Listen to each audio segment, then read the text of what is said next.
What's going on, guys? It's Justin from Push and Profit. Hope everyone's having a beautiful day today. Now on this channel, I already have a bunch of videos going over, trading stocks based off technical analysis. However, there's always room for more strategies to go over. So in this video, I wanted to go over how to draw and set up trend lines, right, to trade stocks. Now, if you're new to the channel, then, consider subscribing to this channel at some point during the video because, I am constantly uploading videos on trading strategies or just my overall experience in the stock market. So if that's something that you're interested in, then, also consider tapping that notification bell icon as well, because I myself am, someone who consumes a lot of YouTube videos, and sometimes I'll find a YouTuber that I actually like and I'll forget to subscribe and hit that notification bell icon, and then I end up not being able to find those videos from that in particular person. Now, guys, with that being said, before we get into it and start drawing trend lines examples on real stocks, I want to briefly go over just what some trends are, or what trends are. Now, there are three different types of trends, right? You have an uptrend where the overall direction of the market is going upwards and the movement might look something similar to this. Next, you have a downtrend, and just as the name implies, is when the overall direction of the market is heading downwards, and it may look something like this, right? Also, you have sideways trends, and this is when the market is, bounded by consistent support and resistances, and they are just, bouncing up and down, making the overall direction sideways, right? And it may look something like this. Now, when the market is on an upward trend, by definition, the market is making successive higher highs, meaning higher peaks, and higher lows, because every time it reaches a low, it is higher than the previous low before. Now, when the market is in a downward trend, it is making successive lower highs, meaning lower peaks, and the lows are lower than the previous lows, right? And I just realized that almost sounds crazy, right? But it is what it is, low, low, low, right? But with that being said, guys, if you made it this far in the video, then, congratulations. That's awesome, because now I really want to go into the juicy part of this video and draw trend lines or examples on real stocks in the market. So with that being said, guys, let's go ahead and hop into my computer screen and get started.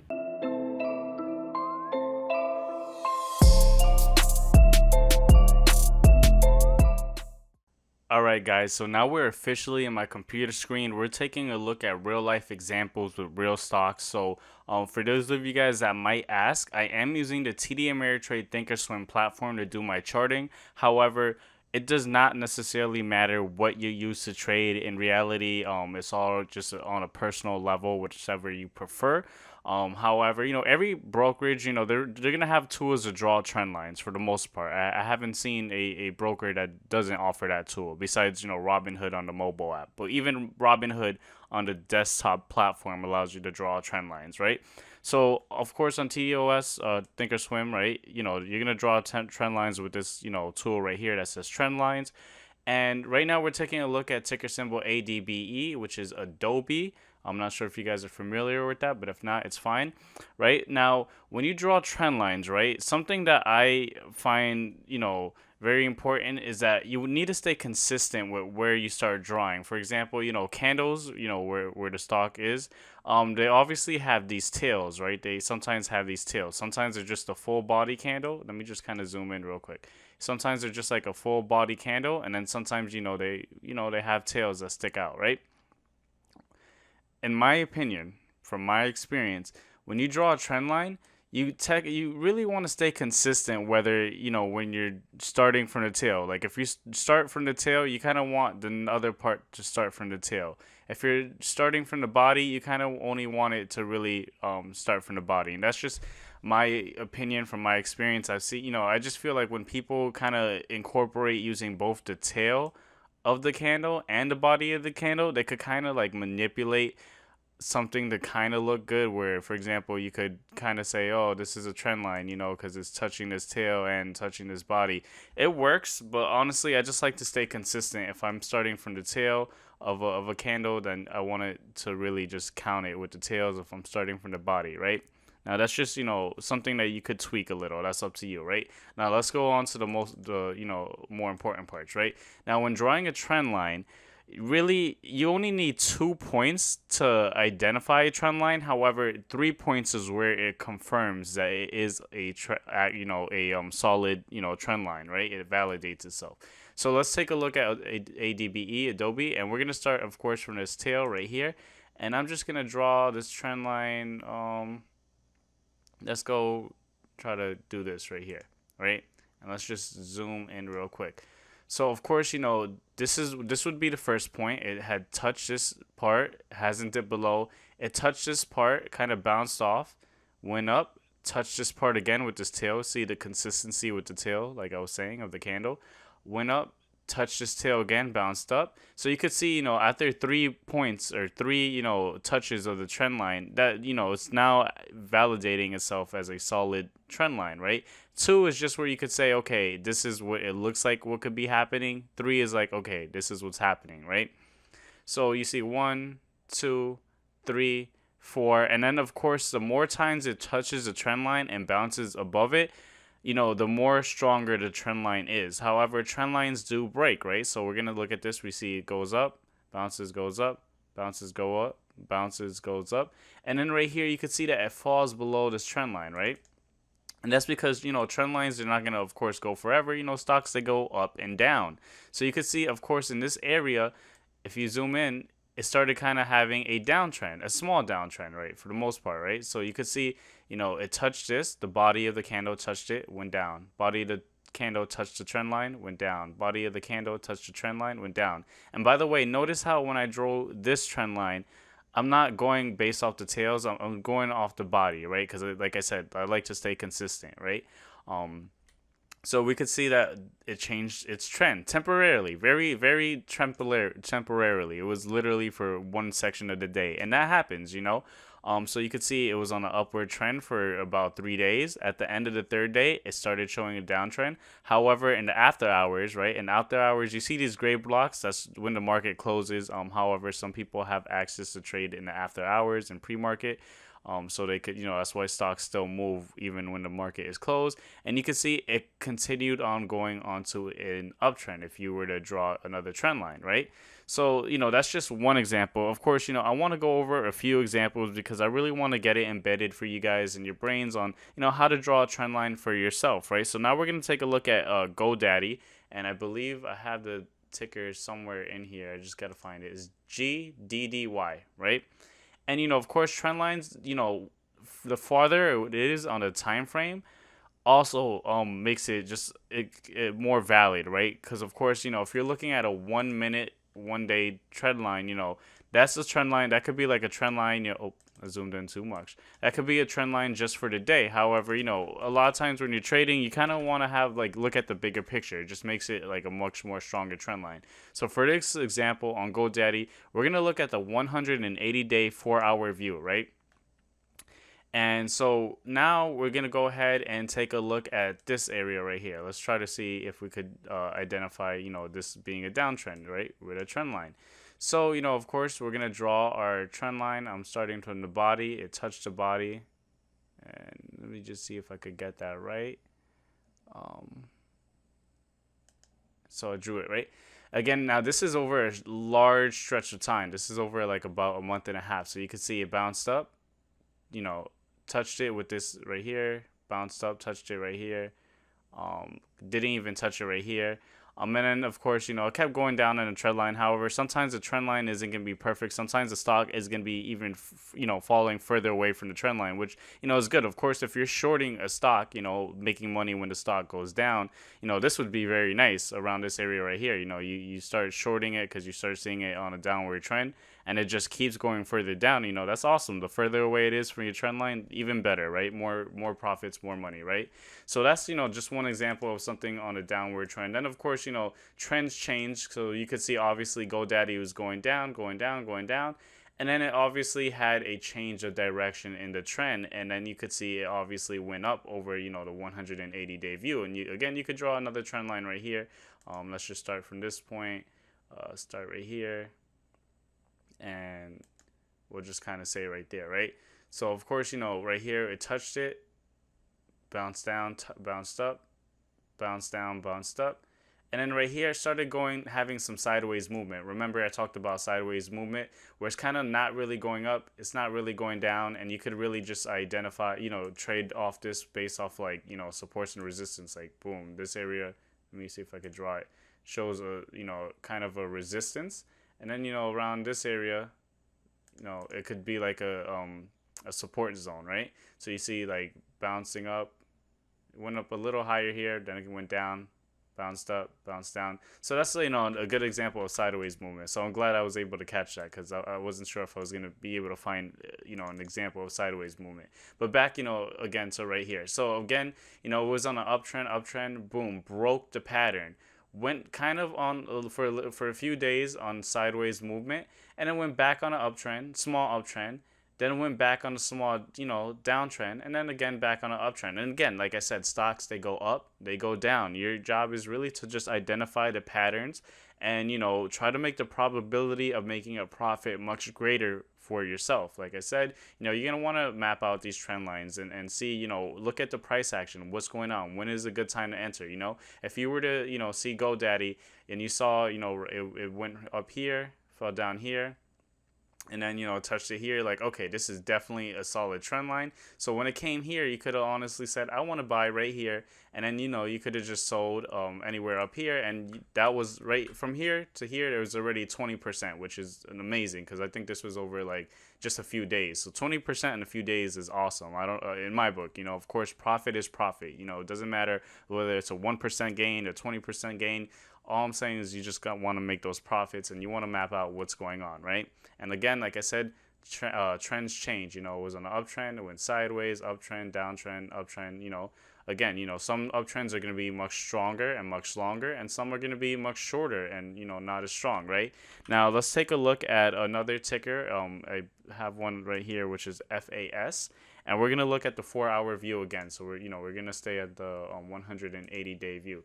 And then we're going to just take a look at this steep downtrend, right? So again, this is a 4-hour view. And also, the further away you're looking from a stock, whether it's the 4-hour view or just a longer time duration, of course it's going to be a little harder to draw the trend line as close as possible, versus when you look at the 1 day 1 minute, and you could just kind of like really touch like the tip of the body or the tip of the candle with your line, versus when you're looking at something from a 4-hour view, it's going to be a little difficult, because you kind of zoomed out, but you could kind of basically draw the general trend line. So you could if you wanted to, you could draw a trend line that was here. Again, it broke off that trend line, then went back down, and then you could argue that over here it was on an uptrend. You could say it touched that candle, and if I could just get really can't get like see, this was only 2 points right here. So in reality, it wouldn't be until it bounced off here where I could say this is a valid trend line. We could see that it's showing a trend of going upwards, but I won't necessarily 100% agree that it's going, it's going to continue going upward until, I see this kind of touch this trend line and show that it validates itself, and the stock is going to keep bouncing up, right? So let's just draw a shorter trend line. Let's see if we could draw something from like this area right here. So we'll just take the bottom of this, bottom of here, and I guess, let me see if I could do something. Okay, I might have did it a little bad, and I'm sorry. I'm just like a perfectionist, guys. Sometimes you just want to be as you just want to perfect yourself. So you can see right here, touch this tail of the candle, went up, bounced up, touched, was riding around along the trend line, bounced up, touched the trend line again. So this is right here already like the third time right here. Then again. Then it really pushed forward. So again, if you're you bought in here, when it pushed so far away up from the trend line, of course that's awesome for you. And then you can see it touched the trend line. Obviously you can see that the tail of the candle went up, so it obviously went up a little, but then it broke that trend line, and then it went on like a little short down period, and then let's see, then of course I'm not sure where we were, but something, whatever else happened over here, right? So that's just another example. And again, like I said, the farther the time period, or the view, the more valid and strong the trend line. So let's just take a look at one more stock. I have one.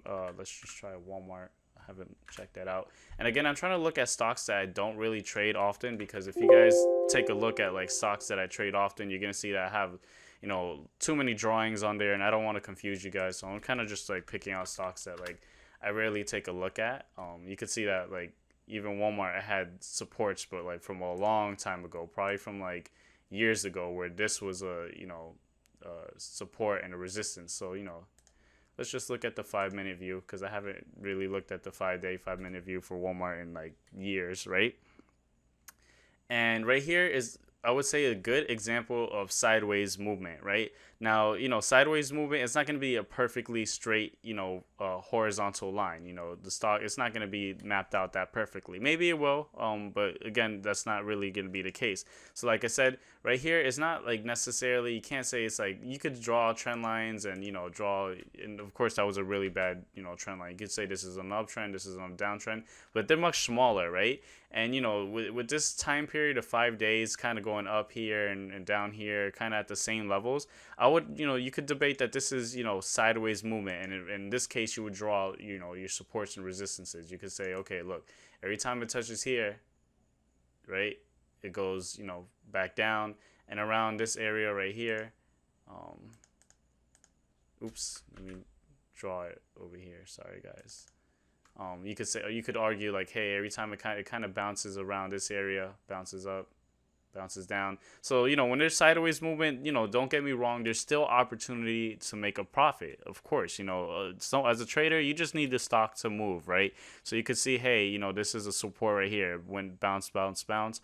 So right here is like a good time to buy. And then you see that right here is just like a ceiling, a resistance where it kind of sells off. So next time, you know this is happening, you're like, okay, well, I'll buy on this area because this validates itself as a support. Once it starts showing signs of an upward trend, you'll just get into it, and then you'll just sell at the resistance, because obviously before I had a hard time breaking above it, so there's a high probability that I won't break above it again. So from here, see, oops, let me switch tools real quick just so I can see what gain this was.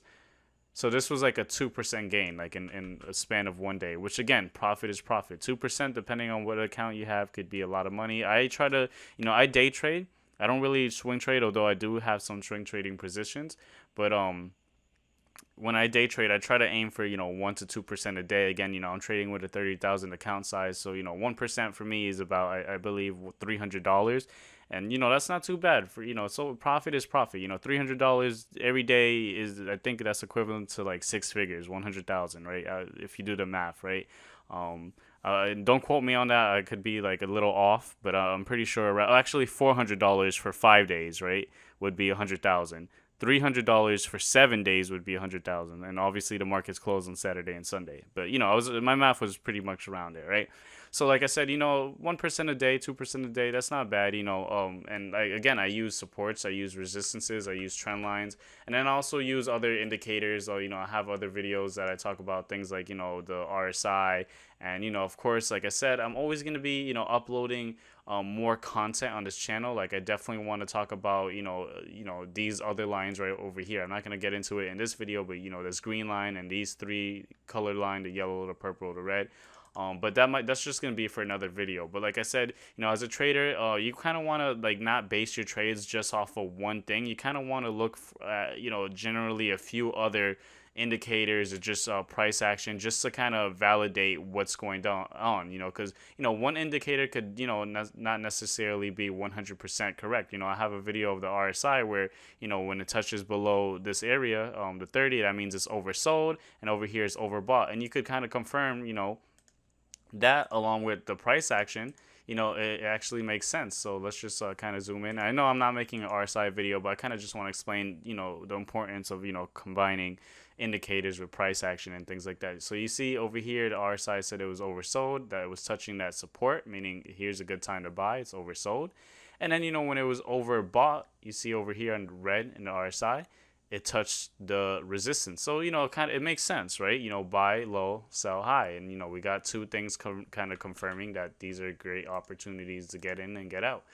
But with that being said, guys, I hope you guys really liked the video. Go ahead and hit that like button if you haven't done so already. It really helps out with the channel. It helps out with these videos getting pushed out because, of course, the YouTube algorithm, they say, hey, if people are liking this video, then let's go ahead and push it out to more people because more people might actually enjoy this content as well. Also, if you have any questions, make sure to leave a comment in the comment section below. I try to reply to as many people as I possibly can.